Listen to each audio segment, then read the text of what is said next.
इस साल का ये आखिरी चंद्र ग्रहण है और ये पूर्ण चंद्र ग्रहण है जो भारत में दिखेगा। ज्योतिषों का दावा है कि इस चंद्र ग्रहण से कई मुश्किलें आएंगी, नकारात्मक प्रभाव पड़ेंगे, इसमें इंफ्रारेड रेडिएशन निकलेंगी। ग्रहण में महिलाओं और बच्चों को लेकर और पूजन को लेकर कई तरह के भ्रम होते हैं। तो क्या वाकई इस ग्रहण से जीवन बदल जाएगा? क्या अशुभ संयोग लेकर ये ग्रहण आएगा? आज एनडीटीवी इंडिया पर देखिए विज्ञान की जुबानी चंद्र ग्रहण की कहानी।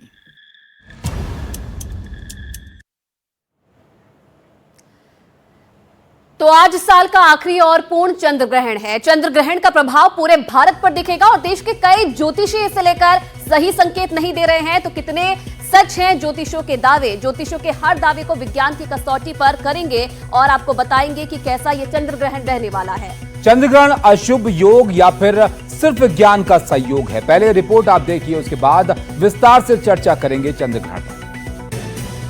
तो आपको दिखाएंगे खास रिपोर्ट भी, लेकिन ये संयोग आप देखिए जिसको ज्योतिष की भाषा में कहा जा रहा है कि खास तरह का संयोग बनेगा और इस वक्त जो काम है वो लोगों को नहीं करने चाहिए। कुछ अशुभ संयोग यहाँ पर पैदा होगा, मंदिरों के कपाट यहाँ पर बंद कर दिए जाएंगे। और विज्ञान दूसरी तरफ ये कहता है कि ये एक वैज्ञानिक प्रक्रिया है जिसमें चंद्रमा और सूरज के बीच में पृथ्वी आ जाती है, जिससे चंद्र ग्रहण यहाँ पर होता है। तो क्या है इस पर विज्ञान की राय और क्या है इस पर धर्म की राय? क्या वाकई में कुछ ऐसा होगा जिसमें आपको बहुत एहतियात बरतने की जरूरत है, या विज्ञान इसके बारे में क्या कहता है? तमाम चीजें आप जानेंगे इस खास शो में। हमारे साथ खास मेहमान इस पर चर्चा के लिए जुड़ेंगे।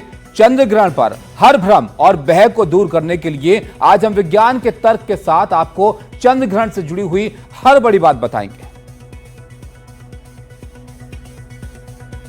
तो हमारे साथ कुछ खास मेहमान यहां पर जुड़े हुए हैं। आपको बता दें कि हमारी इस बड़ी कवरेज में हमारे साथ ज्योतिष का तर्क रखने के लिए वान्या आर्य जी हैं और नीति शर्मा हमारे साथ जुड़ी हैं। तो वहीं धर्म का आधार बताने के लिए इशिका तनेजा हमारे साथ मौजूद है और हमारे तमाम सहयोगी भी हमारे साथ यहाँ पर मौजूद है। वैज्ञानिक तौर से चंद्र ग्रहण को समझाने के लिए हमारे साथ खगोल वैज्ञानिक डॉक्टर प्रिया शाह भी मौजूद है।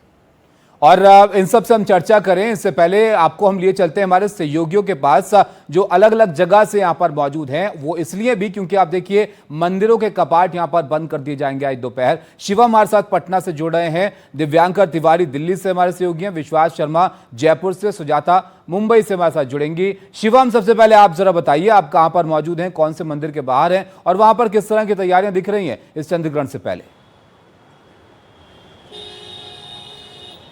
जी, मैं आपको बता दूं कि इस वक्त मैं मौजूद हूं राजधानी पटना के बोरिंग रोड स्थित शिव मंदिर में और इस शिव मंदिर का जो कपाट है वो बंद कर दिया गया है चंद्र ग्रहण को लेकर, क्योंकि चंद्र ग्रहण से 9 घंटे पहले जो सूतक काल है वो शुरू हो गया है। 12:57 से सूतक काल की शुरुआत हुई है, जिसको लेकर सभी जो मंदिरें हैं उसे बंद कर दिया गया है। और ये बोरिंग रोड में शिव मंदिर है, इसे भी बंद कर दिया गया है। और आज रात साल का सबसे दूसरा जो बड़ा चंद्र ग्रहण है वो लगने जा रहा है। हमारे साथ मंदिर के पुजारी भी हैं, उनसे बात करेंगे कि पुजारी जी, आज चंद्र ग्रहण लगने वाला है, क्या कुछ इसमें नहीं किया जाता है, क्या खासियत रहती है?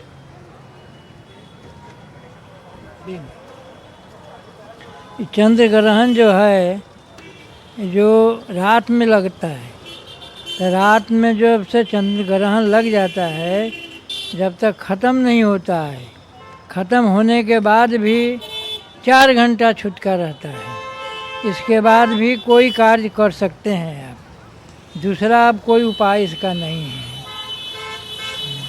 ये बोरिंग रोड पे हम हैं, पुजेड़ी हैं, यहाँ पर हम आए हुए हैं, ये लोग से परिचय हुआ है सर। बिल्कुल शुभम, अब जो कहिए अब इसमें मंदिर भी बंद कर दिए जाते हैं चंद्र ग्रहण असर इसका देखने को मिलेगा। चंद्र ग्रहण में दिव्यांकर हमारे मंदिर जो है सहयोगी भी हमारे पुजारी साथ लोग जुड़ ने गए हैं, दिल्ली से दिव्यांकर हमारे साथ जुड़े हुए हैं। दिव्यांकर, दिल्ली में आप कौन सी जगह पर मौजूद है और कितना असर आज चंद्र ग्रहण का देखने को मिल रहा है दिल्ली में? जी बिल्कुल, देखिए मैं फ़िलहाल मौजूद हूँ प्राचीन हनुमान मंदिर में। मेरे ठीक पीछे जो प्राचीन हनुमान मंदिर का कपाट है वो आपको बंद नज़र आएगा और जिस तरह से सूतक काल शुरू हो चुका है और अब से तकरीबन आधे घंटे पहले ही जो भक्तों की एंट्री है वो बंद कर दी गई थी और जिसके बाद आमतौर पर देखा जाता है कि चाहे कोई भी दिन हो, प्राचीन हनुमान मंदिर की आस्था ही ऐसी है कि बड़ी संख्या में लोग हर दिन यहाँ पर पहुँचते हैं, पूजा पाठ करते हैं और इसके साथ साथ यहाँ से भगवान से आशीर्वाद लेकर फिर अपने काम को शुरू करते हैं। लेकिन दोपहर के बाद जो लोगों की भीड़ है वो आपको यहाँ पर चंद जो भक्त हैं वो यहाँ पर बैठकर पूजा पाठ करते हुए नजर आएंगे। 12:57 वो समय है जब सूतक काल जो है वो शुरू हो चुका है और रात में 9:57 तक जब से ये चंद्र ग्रहण जो शुरू हो जाएगा और 3.5 घंटे तक जो चंद्र ग्रहण है वो चलेगा। और क्या कुछ जो सावधानी है वो बरतनी चाहिए, खासकर चंद्र ग्रहण के दिन और सूतक काल के समय, ये हम सीधे पंडित जी से बात करेंगे। पंडित जी, सूतक काल शुरू हो चुका है, 9 घंटे पहले चंद्र ग्रहण से सूतक काल लग जाता है, क्या सावधानी जो है वो भक्त बरतते हैं और जो पूजा पाठ है वो कैसे होता है? देखिए, जय श्री राम, जय सीताराम, जय हनुमान जी महाराज। देखिए, चंद्र ग्रहण में सूतक काल जो होता है वो 9 घंटे पहले शुरू होता है और जो सूर्य ग्रहण में होता है उसमें 12 घंटे पहले सूतक काल शुरू होता है। तो सूतक काल शुरू होने से पहले सभी मंदिरों में आरती की जाती है, फिर उसके बाद कपाटों को बंद कर दिया जाता है। उसके बाद फिर जब ग्रहण शुरू होता है, ग्रहण में हमें क्या सावधानी बरतनी चाहिए कि जिस भी आप देवी देवताओं को ध्याते हैं उनकी जापमाला अपने मन में जपते रहिए और जो गर्भवती महिलाएं होती हैं उनको किसी भी तेज़ धार की चीज़ से कुछ काम नहीं करना चाहिए और उसमें उनको सोना भी नहीं चाहिए, वरना शिशु पे बहुत प्रभाव पड़ता है। ये बताइए, अभी यहाँ पर प्राचीन हनुमान मंदिर के कपाट बंद कर दिए गए हैं, कब तक कपाट जो है वो बंद रहेंगे और भक्तों के दर्शन भगवान के कब से शुरू हो जाएंगे? देखिए, यहाँ पे कपाट हमने यहाँ पे आधे घंटे पहले बंद कर दिए गए हैं सूतक शुरू होने से पहले, और अब मंदिर के कपाट कल सुबह 4 बजे खोले जाएंगे। ठीक है, तो इस तरह की जो तस्वीर है या स्थिति है वो फिलहाल यहाँ पर है। भक्त जो है वो फिलहाल यहाँ पर बैठे हुए हैं। पूर्ण चंद्र ग्रहण है और ख़ास बात यह है खग्रास इसे कहा जाता है और साल 2022 के बाद ये जो लगभग 3 सालों के अंतर के बाद ये जो खग्रास जो चंद्र ग्रहण है वो लगेगा और जिसकी लालिमा जो है वो भी चंद्र ग्रहण के दौरान देखने को मिलेगी। तो टेलीस्कोप का सहारा भी जो लोग देखना चाहते हैं वो उसे देख सकते हैं। लेकिन फिलहाल जो ज्योतिष की मान्यता है उसके अनुसार जो यहाँ पर भक्तजन बैठे हुए हैं वो आपको पूजा पाठ करते हुए इन तस्वीरों में नजर आएंगे। हालांकि भगवान के दर्शन जो है वो कपाट चूँकि बंद कर दिया गया है, सूतक काल शुरू हो गया है 9 घंटे पहले, और इसके साथ साथ अगर बात करें तो इस ग्रहण के दौरान खाना पीना पूरी तरह से वर्जित रहता है और पूजा पाठ जो बड़े तरह से आयोजित किए जाते हैं वो भी शुभ कार्य जो है वो भी नहीं किए जाते हैं। तो तमाम सावधानियां जो हैं वो इस चंद्र ग्रहण के दौरान बरती जाती हैं और इसके साथ साथ सूतक काल के समय जो अलग अलग जो हमारे ज्योतिष में जिस तरह की जानकारी, जिस तरह की बातों का जिक्र होता है उसका जो पालन है वो सभी जो हिंदू धर्म से जुड़े हुए लोग जो हैं वो करते हैं। बिल्कुल, जो धार्मिक मान्यता है उसको लेकर पालन यहाँ पर शुरू हो रहा है। इस पर एक और राय हम यहाँ पर लेते हैं। सुजाता हमारे साथ जुड़े मुंबई से। सुजाता, ठीक 9 घंटे पहले सूतक काल शुरू हो गया है और जैसे कि हमारे सहयोगी बता रहे थे जो मान्यता है उस हिसाब से जो मंदिरों के कपाट है वो बंद कर दिए गए हैं। आप कहाँ पर हैं जरा बताइए और वहां पर क्या तस्वीरें आपको देखने को मिल रही हैं? जी देखिए, सबसे पहले तो हम इस समय मुंबई के दादर में स्थित सिद्धिविनायक मंदिर के भीतर खड़े हैं और यहाँ पर जैसा कि आपने बताया कि जो दरवाजे हैं जो वो फ़िलहाल बंद कर दिए गए हैं और मेरे पीछे आप देख सकते हैं कि जो सारे भक्त हैं वो फ़िलहाल बाहर की ओर बढ़ रहे हैं और ये जो है बताया जा रहा है कि कल सुबह तक इस प्रकार ही रहने वाला है। सूतक लगते ही मंदिरों के जो दरवाजे हैं उसे बंद कर दिए जाते हैं और स्नान शुद्धिकरण के बाद ही जो है इसे दोबारा से शुरू भी किया जाएगा और पूजा अर्चना और मंदिर के कपाट जो है वो अब खोले जाएंगे। तो कुछ लोग जो है वो मूर्तियों पर तुलसी पत्ता, कुशा या गंगा जल भी रख देते हैं ताकि ग्रहण का असर जो है वो कम लगे। और यहाँ पर सिद्धिविनायक मंदिर में क्योंकि हम जानते हैं कि आज ही जो है अनंत चतुर्दशी खत्म होते ही जो तमाम भक्त हैं वो गणपति बाप्पा के दर्शन के बाद से बाहर निकल रहे थे और ऐसे में अब जब सूतक लग चुका है और जो कपाट है उसे बंद किया जाने वाला है जिसके चलते भक्तों को भी जो है अब बाहर भेजा जा रहा है और ऐसे में ग्रहण के समय जो है कहा जाता है कि जो मूर्तियाँ हैं उसे भी ढक दिया जाता है। तो सिद्धिविनायक मंदिर में फिलहाल जो है इसे थोड़े समय में इसके जो दरवाजे हैं वो पूरे तरीके से भक्तों के लिए बंद कर दिए जाएंगे। जी, और चलिए बिल्कुल सुजाता बने रहिएगा हमारे साथ। जयपुर से विश्वास शर्मा भी हमारे साथ जुड़ गए हैं। विश्वास, आप कौन से मंदिर में इस वक्त मौजूद हैं? सूतक काल की शुरुआत हो गई है, कितना असर इसका देखने को मिल रहा है जयपुर के मंदिरों में? देखिए, मैं जयपुर के गोविंद देव जी मंदिर में हूँ और यहाँ पर फिलहाल तो पट बंद है, लेकिन आपको एक दिलचस्प बात बताएं कि जो गोविंद देव जी मंदिर है वहाँ पर ग्रहण का प्रभाव नहीं पड़ता है, क्योंकि यहाँ पर भगवान श्री कृष्ण का साक्षात विग्रह स्वरूप विराजमान है। हालांकि जो तय शेड्यूल है उसके हिसाब से अभी तो फिलहाल मंदिर के पट बंद कर दिए गए हैं, मगर शाम को 5 बजे के बाद से भगवान गोविंद देव जी और राधा रानी भक्तों को दर्शन देना यहाँ पर प्रारंभ कर देंगे। और आपको बता दें कि ये जो मंदिर है यहाँ पर भगवान श्री कृष्ण का विग्रह स्वरूप विराजमान है, यानी कि जो भगवान की जो प्रतिमा यहाँ पर है वो हूबहू भगवान श्री कृष्ण जैसी दिखती है, जिसे भगवान श्री कृष्ण के पड़पोते बज्रनाभ ने बनवाया था। उनकी अपनी परदादी से पूछकर उन्होंने बनवाया था कि किस तरह से जो भगवान श्री कृष्ण दिखते थे, उसी के हिसाब से हूबहू ने बनवाया गया। तो यहाँ पर जो गोविंद देव जी मंदिर है उनके नयन और मुख जो है वो श्री कृष्ण जैसे दिखते हैं और ये विग्रह स्वरूप है, इसलिए यहाँ पर ग्रहण का प्रभाव नहीं होगा। हालांकि जो राजधानी के और अन्य मंदिर हैं और जो राजस्थान के और अन्य मंदिर है वहाँ पर जिस तरह से पूरे देश में मंदिर के पट बंद किए जा रहे हैं, ऐसे ही पट बंद किए जाएंगे। 12/57 से जब सूतक प्रारंभ हुआ है तो मंदिरों के पट बंद कर दिए गए हैं और चंद्र ग्रहण खत्म होने के बाद ही भगवानों के दर्शन हो पाएंगे और मंदिरों के पट खुलेंगे। लेकिन गोविंद देव जी मंदिर की महिमा ऐसी है कि यहाँ पर ग्रहण का प्रभाव नहीं पड़ता है, चाहे सूर्य ग्रहण हो चाहे चंद्र ग्रहण हो, यहाँ पर भगवान के दर्शन होते हैं। और रात्रि में जब 9:57 बजे चंद्र ग्रहण प्रारंभ होगा उससे 5 मिनट पहले भी भगवान के दर्शन यहाँ पर लोग भक्तों को हो पाएंगे और ग्रहण के दौरान भी भगवान जो गोविंद देव जी हैं वो भक्तों को अपने दर्शन कराएंगे। जो भी मंदिर ऐसे होते हैं जहाँ पे प्राण प्रतिष्ठा की जाती है प्रतिमा की, वहाँ पर ग्रहण का प्रभाव होता है। शक्तिपीठ, ज्योतिर्लिंग और जैसे कि विग्रह स्वरूप जहाँ पर विराजमान है भगवान के, वहाँ पर ग्रहण का प्रभाव नहीं होता है, इसलिए गोविंद देव जी मंदिर की खास महिमा है। यहाँ पर भक्त मौजूद हैं जो कि मंत्रोच्चारण कर रहे हैं, गुरु मंत्रों का जाप कर रहे हैं और इंतजार है कुछ भक्तों को कि 5 बजे जब भगवान के पट खुलेंगे तो वो दर्शन कर पाएंगे। बिल्कुल, जाहिर तौर पर भक्तों को इंतजार इस बात का है कि जब अब मंदिर के कपाट खुलेंगे तो वो दर्शन कर पाएंगे। तो धार्मिक मान्यताएं भी हैं चंद्र ग्रहण को लेकर। अब धार्मिक मान्यताएं क्या कहती हैं, इसका किस तरह का प्रभाव पड़ेगा या नहीं पड़ेगा, इसकी भी बात करेंगे। इसका धार्मिक पहलू पर पक्ष रखने के लिए भी हमारे साथ खास मेहमान जुड़ रहे हैं और विज्ञान इस पर क्या कहता है इसके बारे में बात करेंगे कि ये जो चंद्र ग्रहण होने वाला है ये पिछले चंद्र ग्रहणों से किस तरह से अलग है और साइंस इस पर क्या कहती है। पल्लव, पहले आपसे शुरुआत करते हैं, जरा ये भी बताइए, क्योंकि कहा जा रहा है कि 2018 के बाद से सबसे लंबी ड्यूरेशन होगी चंद्र ग्रहण की, तो इस बार क्या अलग है और विज्ञान इस चंद्र ग्रहण को लेकर क्या कह रहा है? देखिए, चंद्र ग्रहण जो है वो एक धरती, सूरज और चंद्रमा के बीच का एक डांस है। आस्था अपनी जगह है और आस्था पे जो विश्वास करते हैं उनको अपनी आस्था रखनी चाहिए, लेकिन विज्ञान अलग बात कहता है। विज्ञान कहता है कि चंद्र ग्रहण जो है ये एक बहुत ही शानदार cosmic play of earth and moon and sun है, और जब धरती की शैडो चंद्रमा पे पड़ती है और आज पूरा चंद्र ग्रहण लगेगा और जब पूरा चंद्र ग्रहण लगता है तो चांद भी हल्का सा लालिमा में दिखता है, उसकी एक महिमा अलग होती है, देखने में बहुत ही शानदार होता है। और मैं सबसे यही कहूंगा जी, आप अपनी आस्था जरूर रखिए, लेकिन मौका लगे तो जरूर जाके देखिए चंद्र ग्रहण। अब इसके बाद आपको 3 साल बाद ही पूरा दिखने वाला है। आप जाप करिए, भगवान जी से मिलिए, उसमें कोई ऐतराज नहीं है, लेकिन जाके जरूर देखिए। ये शानदार दृश्य है।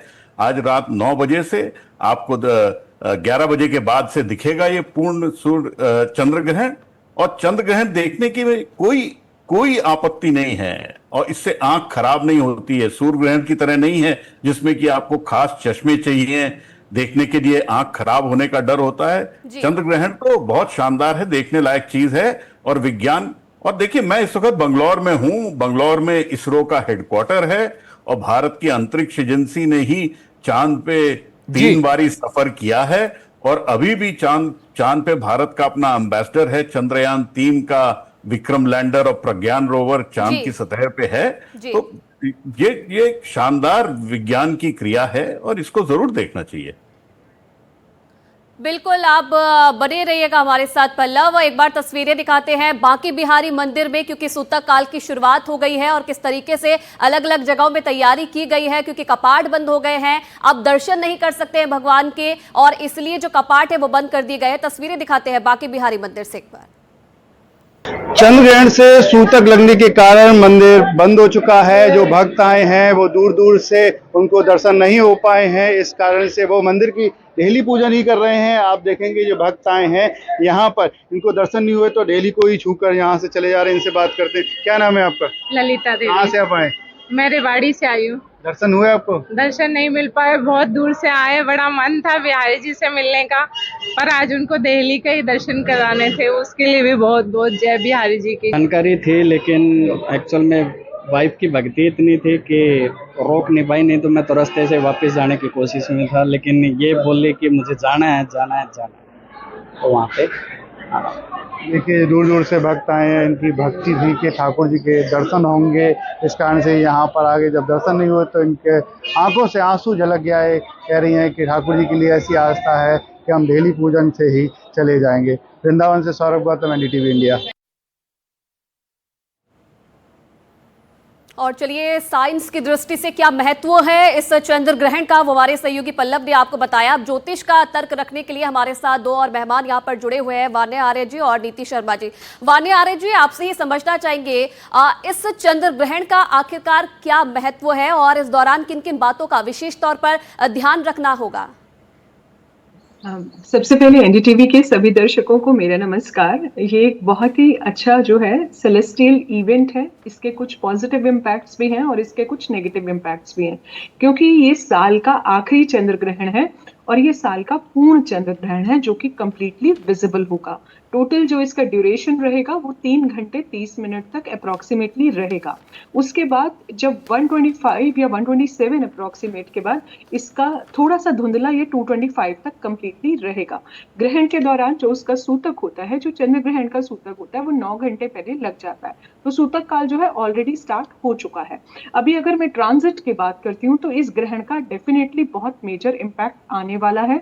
आप देखिए, अभी से ही इसका इम्पैक्ट ऑलरेडी शुरू हो चुका है। आपने कितना देखा, सुनामी देखे आपने, अभी फ्लड्स जो है अभी आप देखेंगे, क्योंकि एक ही पखवाड़े में एक चंद्र ग्रहण है, एक सूर्य ग्रहण है। 21 सितंबर को सूर्य ग्रहण है, तो विद इन एक ग्रहण का इम्पैक्ट जो होता है वो 45 दिन तक रहता है।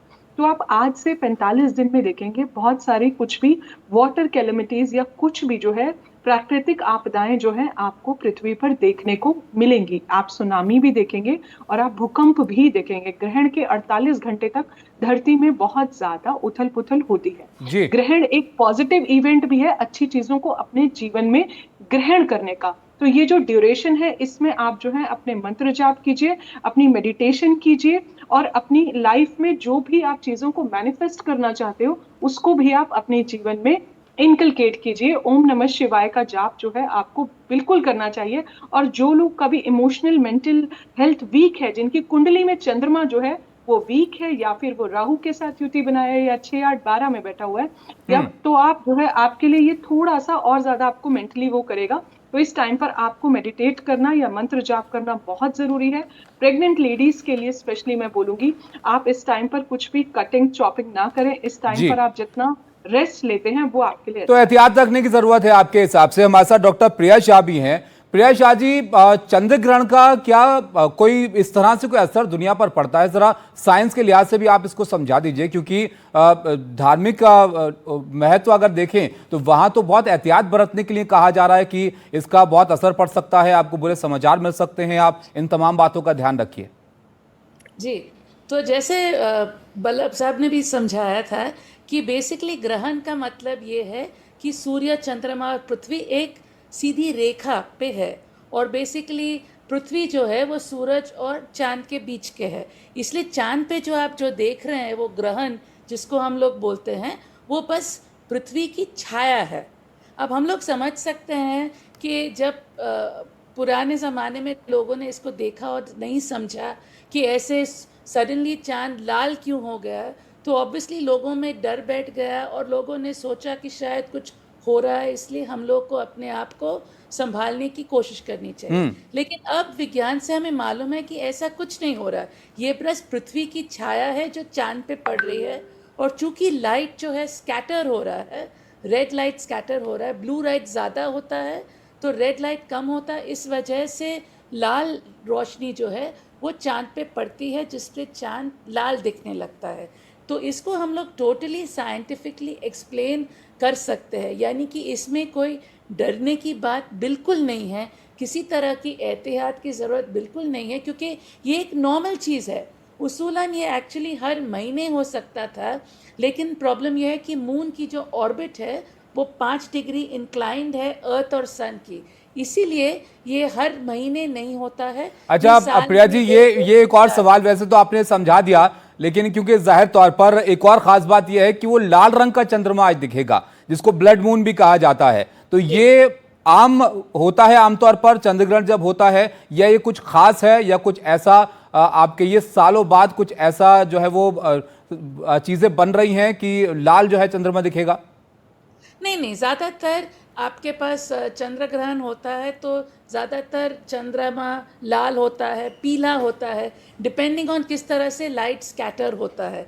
लेकिन ये वाले पोजीशंस में जो है हमें मालूम है कि उसका लाल रंग होगा, लेकिन कई बार चंद्र ग्रहण में लाल रंग होता है, डिपेंड्स ऑन कौन सा लाइट स्कैटर होता है पृथ्वी से, क्योंकि ये जो लाइट, ये जो छाया दिख रही है आपको, पृथ्वी की छाया है, और पृथ्वी के एटमॉस्फेयर से जो लाइट स्कैटर हो रहा है वो ही पड़ रहा है चांद के ऊपर। इस वजह से आपको चांद का लाल रंग, लेकिन ये लाल रंग के ऑब्वियसली और कोई माने नहीं है, उसको साइंटिफिकली एक्सप्लेन कर सकते हैं। बिल्कुल। इशिका तरीजा जी, आपसे जानना चाहेंगे, क्योंकि आज से पितृपक्ष की भी शुरुआत हो रही है और ये भी कहा जा रहा है कि बहुत समय बाद ऐसा संयोग बन रहा है कि जब चंद्र ग्रहण और पितृपक्ष एक साथ बन रहा है इसका संयोग, तो कैसा ये संयोग माना जाए पूरी दुनिया के लिए? देखिए, मैंने थोड़ी की 2 बातें एक्स्ट्रा ऐड करना चाहूंगी, आपका सवाल नहीं है पर फिर भी ऐड करना चाहूंगी। जो सनातन धर्म है ना, वो साइंस से अलग नहीं है। इनफैक्ट हमारी सबसे लॉन्गेस्ट सिविलाइजेशन है, सबसे ज्यादा साइंटिफिक सिविलाइजेशन है, और कोई डर नहीं बिठाया जाता है कि आप ये करें वो करें। पर क्योंकि साइंटिफिकली हर इंसान को नहीं समझाया जा सकता, और क्योंकि हमारी सिविलाइजेशन लॉन्गेस्ट है, वो बातें चलती जाएं और सबके लाइफस्टाइल में इम्बाइब हो जाएं, इसलिए उनको कहानियों में बता दिया जाता है कि ये ऐसा हुआ वैसा हुआ, ताकि आपको याद रख पाए और आप पीढ़ी दर पीढ़ी उसको आगे बढ़ा पाए। जैसे कि सर ने कहा कि ऑब्वियसली वो तीनों जब आप देखते हैं कि हम भी एक मास है, सिर्फ एनर्जी है, we are just vibrations, and जब आप पूरे ब्रह्मांड को देखते हैं तो आपको समझ आ जाता है कि वो भी बहुत बड़े बड़े मासी ऑब्जेक्ट्स हैं, और जब वो एक अलाइनमेंट में आते हैं, जब आप सन, मून एंड अर्थ को एक अलाइनमेंट में देखते हैं, तब आपको ये रियलाइज होता है कि जो उसकी फ्रीक्वेंसी है, जो एनर्जी की फ्रीक्वेंसी है, वो इतनी ज्यादा एम्पलीफाई हो जाती है कि हर चीज की बहुत ज्यादा आपको गतिविधि बहुत ज्यादा जल्दी दिखाई देने लग जाती है, हर चीज की एम्पलीफिकेशन हो जाती है। दूसरी चीज जो हमारे को दिखाई देती है कि आप 28 डेज ऑफ मून फेजेस आप एक ही साथ देख लेते हैं, तो इतनी जल्दी टाइम चलता जाता है। सर साइंटिफिक है तो सर को समझ आएगा कि time is only a dimension, it is not what I am feeling right now. आप कहाँ पे बैठे हैं, आपका क्या अलाइनमेंट है, कौन सी जगह से, किस मास से, उसके हिसाब से समय बदलता रहता है। क्योंकि ये तीनों के तीनों एक अलाइनमेंट में आ जाते हैं और आपको 28 डेज ऑफ मून फेज दिखाई देता है, तो आपकी सारी चीजें बहुत ज्यादा जल्दी होने लग जाती हैं। क्योंकि मून का सबसे ज्यादा इफेक्ट दिखाई देता है वाटर पे, एंड वी आर 70% वाटर, और धरती में भी बहुत ज्यादा पानी है और अंदर तक भी पानी है सारे एलिमेंट्स के अंदर, तो वो सब चीजों को इफेक्ट करने लग जाता है। तभी हम यहाँ पे ये समझाने के लिए कहते हैं सबको कि आप अपने मेडिटेशन, आप अंतरात्मा में आप अपने चलिए, रिचुअल्स को हम छोड़ देते हैं, तभी आप देखेंगे कि कुछ मंदिर बंद हो रहे हैं, कुछ मंदिर खुल रहे हैं। जहां पे मंत्र जाप, जहां पे आप इनर यात्रा में आप जाना लगते हैं, जहां पे आप बीज मंत्रों का जाप करते हैं, वो वाले खुले होते हैं, वहां पे सबका स्वागत होता है। जिसमें सिर्फ रिचुअल्स होते हैं, वो मंदिर बंद कर दिए जाते हैं। और क्यों बंद कर दिए जाते हैं? क्योंकि वो आपके माइंड पे इफेक्ट कर रहा है। आपका माइंड पानी से बना हुआ है, तो आप, और ऊपर से सब चीजें एम्पलीफाइड है और जल्दी जल्दी हिलती जा रही है, जल्दी जल्दी आप सारे पूरा एक महीने का जो आप बहुत सटल तरीके से आप देख पा रहे हैं, 28 डेज आप सटल तरीके से आप देख पाते हैं, तो आप अपने डिसीजन मेकिंग नहीं कर पाते। इसलिए बोला गया है कि कोई भी शुभ काम मत करें, आप कोई बड़े डिसीजन्स मत ले रही है। जी हमारे साथ नीति जी भी हमारे साथ हैं। नीति जी, एक और महत्वपूर्ण सवाल आपसे भी ये था, क्योंकि धार्मिक मान्यताएं कई तरह की हैं इसको लेकर, तो धार्मिक मान्यताएं क्या कहती हैं चंद्र ग्रहण के दौरान आपको क्या करना चाहिए, क्या नहीं करना चाहिए, और एक राशियों को लेकर जो कहा जा रहा है उस पर बड़ा असर होता है, वो क्या असर होता है, जरा वो भी बता दीजिए आप। ताबिश जी, 2 चीजें मैं थोड़ा सा एक्सप्लेन इसलिए करना चाहूंगी कि नियत बेहद जरूर है। नासा की ऑब्जर्वेटरी बनी थी 29 जुलाई 1958 को और इसरो बना था 15 अगस्त 1969 को, उसका स्थापना दिवस थी। लेकिन हमारे वैदिक पंचांग वर्षों से, सदियों से कब ग्रहण लगेगा, किस नक्षत्र में लगेगा, किस राशि में लगेगा, उसका विवरण बता रहे हैं। साइंस और ज्योतिष कहीं से भी अलग नहीं है, यद्यपि ज्योतिष पूरे साइंस पे आधारित है। जब पृथ्वी, चंद्रमा और सूरज एक अलाइनमेंट में यानी कि 180 डिग्री के अंश में आता है, और जो मुख्य रूप से ज्योतिषीय दृष्टिकोण से हम देखते हैं वो इंटरसेक्शन पॉइंट पृथ्वी और चंद्रमा की जो ऑर्बिट के हैं, जिसको साउथ नोड और north node of the moon बोलते हैं साइंटिफिक भाषा में, हम ज्योतिष उसको शैडो प्लैनेट्स बोलते हैं, राहु और केतु की भाषा में। तो जब ये अलाइनमेंट स्टैब्लिश होती है और विश्व साल में 2 चंद्र ग्रहण, 2 सूर्य ग्रहण, ये एक्लिप्स का मंथ होता है, वो आता ही आता है, और आनुमन ये दोनों ग्रहण अपने एक दूसरे के 15 दिन के अंतराल में ही आते हैं as per the moon cycle. तो ये अलाइनमेंट इस समय कुंभ राशि में हो रही है। कुंभ राशि के स्वामी शनि है और ये वायु तत्व राशि है, और इस अलाइनमेंट के समय ये पापकर्तरी है, योग में है ये राशि, क्योंकि एक तरफ शनि है जो वक्री अवस्था में, दूसरी तरफ प्लूटो जिसको यम के देवता बोलते हैं, और ठीक शनि के सामने मंगल बैठे सप्तक योग बना रहे हैं। ज्योतिष डराने का विषय नहीं है, चेताने का विषय। हम आपको चेतावनी दे रहे हैं, और अभी मैंने कई चैनल्स पे भविष्यवाणी कर आई थी कि चंद्र ग्रहण के आसपास, विशेष रूप से 15 दिन आगे 15 दिन पीछे, क्योंकि ये जो इलेक्ट्रोमैग्नेटिक रेडिएशन, जो फोटोन्स, यूवी फोटोन्स, जैसे मैडम ने बोला लाल रंग इसलिए दिखता है क्योंकि रेड की वेवलेंथ सबसे ज्यादा होती है, वही चंद्रमा तक पहुंच पाती है, और जो स्कैटर होती है लाइट, वो अल्ट्रा वायलेट फोटोन्स होते हैं। अल्ट्रा वायलेट फोटोन्स कहीं ना कहीं स्किन को डैमेज करते हैं, आई को डैमेज करते हैं। बिल्कुल, तो एहतियात बरतने की जरूरत है। मैं आपको यहाँ पर रोकना चाहूंगा, माफी चाहूंगा नीति जी, वक्त थोड़ा संक्षिप्त है, और एक और बड़ी खबर भी आ रही है यहाँ पर। बहुत शुक्रिया आप सब लोगों का हमारे साथ जुड़ने के लिए। बहुत अच्छे से आपने समझाया कि साइंस क्या कहती है और इसके साथ धार्मिक मान्यताओं का कैसा यहाँ पर तालमेल है, इस चंद्र ग्रहण को लेकर जो मान्यताएं हैं उसमें। बहुत शुक्रिया आप सब लोगों का हमारे साथ जुड़ने के लिए।